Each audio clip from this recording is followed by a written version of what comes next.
TV Crazy Man here. Today we look for goofs to give away how the special effects of I Dream of Jeannie were done.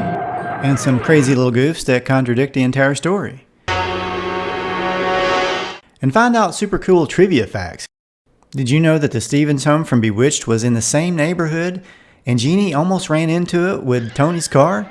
Yep, the cast of Bewitched lived on the same street as Jeannie. And find out how the show predicted Larry Hagman's future on Dallas in 2 separate episodes. No! And was this fall real or not? All that and more in this video. In the first season episode, Gin and Water, Jeannie drives Tony's car invisibly, and as Tony chases the car, we see a big goof and something really cool at the same time. It only shows up for a second or two, but it looks like to me like the building behind Larry Hagman is the back side of a facade with boards and framing set up to hold it in place. I just wonder what they were filming on the other side that day. In that same scene, Jeannie drives Tony's awesome GTO right in front of the Bewitched house, where the Stevens lived on a show which coincidentally involved another magical lady. I could just see Darren coming home from work and thinking that Samantha had been casting spells again. The house would pop up from time to time, and instead of the Stevens, it was actually Dr. Bellows that lived in that house on I Dream of Jeannie. Technically, according to their shows, Samantha and Jeannie lived in different states, of course. Jeannie's show was supposed to be at Cocoa Beach, Florida. A nice place to vacation, by the way. The interior set used as the inside of the Stevens home was frequently used on I Dream of Jeannie, most of the time as the interior of Dr. Bellows' home. Dr. Bellows.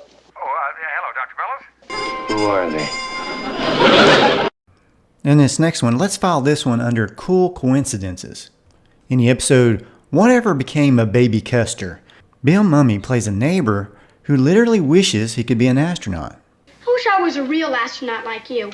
That same year, he appeared as a boy astronaut on Lost in Space.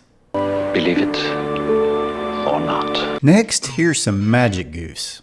Now, the way magic was performed on Jeannie and Bewitched was done by having the actor stand still after they cut, and then the object or person disappearing would be moved and they would begin the scene again. Sometimes this didn't always work out perfectly. Like this scene where Barbera Eden moved up a step between cuts. We were meant for it. In the episode Watch the Birdie, this method makes it appear as though Jeannie's powers have gone out of control. When she blinks Major Nelson's uniform on him, more people blink in behind him. Just think of the implications here. See if you can spot what goes wrong in this scene where Jeannie blinks herself into a wedding dress. Do you like it, Master? Did you catch it? So apparently Jeannie's powers have side effects every time she uses them. You know, like opening drawers. Here's a crazy goof from the episode Jeannie for the Defense. First, for those not familiar with old station wagons, notice you have the front seat where Dr. Bellows is driving. There's the back seat, and the space in the back for groceries, or in the old days before everyone was wearing seatbelts, families might throw their kids in this space. Boy, Dr. Bellows really gives a new meaning to the phrase backseat driver, doesn't he? Now, as Jeannie playfully blinks Dr. Bellows into going a little faster on a 20-mile-per-hour road, we see Bellows going between the back and front seat driving. Now you know that's impossible. And of course we know he's in the back seat because Jeannie looks like she's in the trunk space, or the place where people used to put their kids years ago before, all the seatbelt laws. I'm not cracking up. In the episode Gin the Pied Piper, Major Healy goes to a phone booth to make a phone call. And when Dr. Bellows arrives, though, it looks like Major Healy has finished his phone call. But then he's back in the phone booth again in the next scene, and seemingly on the same conversation. Now apparently Jeannie had to blink Major Healy temporarily into a dummy to protect him from harm. But where are the phone wires connecting to the booth, I wonder? Later, the General is being trampled on by a Marmaduke lookalike, and so Jeannie blinks to apparently freeze the dog, but the General is frozen instead. But for some reason, the dog disappears at the same time, even though Jeannie's supposed to have missed. Then we see the General moving after having been frozen when the dog is back in his face again. Apparently magic is no match against dog slobber. In the episode Happy Anniversary, the opening shot shows Tony's house in sunny daylight. But when he wakes up, Jeannie says it's 4 in the morning. That's a little too soon for daylight, even in Florida. That's even early for Cocoa Beach. In that same episode, Jeannie redirects Tony's rocket to the same island that he originally freed her from her bottle. But this time he ends up freeing the evil Blue DJinn instead. It was played by Michael Ansara. He was Barbera Eden's real-life husband at the time. They were married between 1958 and 1974. You might remember him from a lot of cool stuff, like he was a Klingon on Star Trek, the Indian Marshal from The Rifleman, and the Soldier from the Future on the Outer Limits episode, Soldier. Well, here's another goof from that episode anniversary.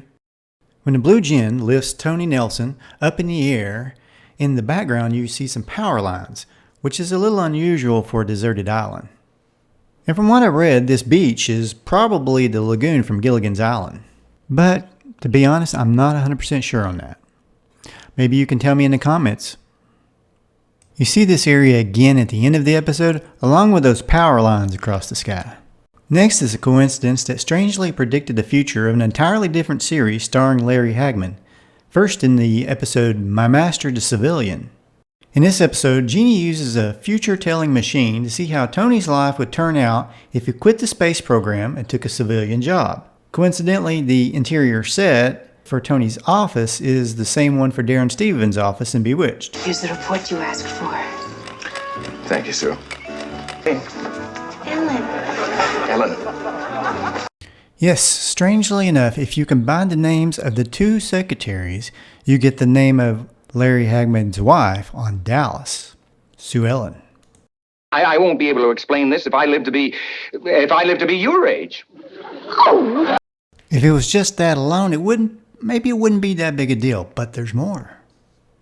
A couple of seasons later, in the episode Black Mail Order Bride, a woman pretends to be Tony's wife, and her name is Sue Ellen. Believe it or not. In this scene, while Tony's listening to the football game, Jeannie blinks and pops out his earpiece. At the same time, a mysterious head pops up in the bottom right. But for some strange reason, neither Tony nor Jeannie seem to notice.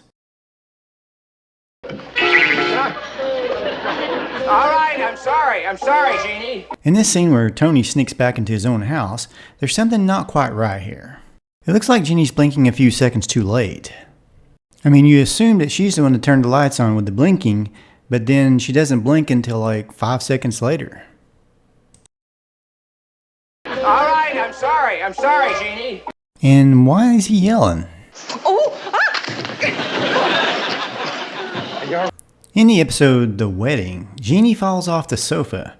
I've read that this was an accident and they just went with it. Of course, I wasn't there, so I can't be sure. What do you think? It seems a little uncharacteristic for Barbera Eden to be doing the slapstick falls. That was Larry Hagman's gig. Hungry, num num num. In this episode, when the harem girl eats the apple, part of her hand disappears. And this is because the screen is split into two. See, they had to combine two sets of film in order to make it look like Tony was super small. I was just trying to get Major... Tony's supposed to be weightless in this scene, but it's easy to see that there's a board that's lifting him up in the air.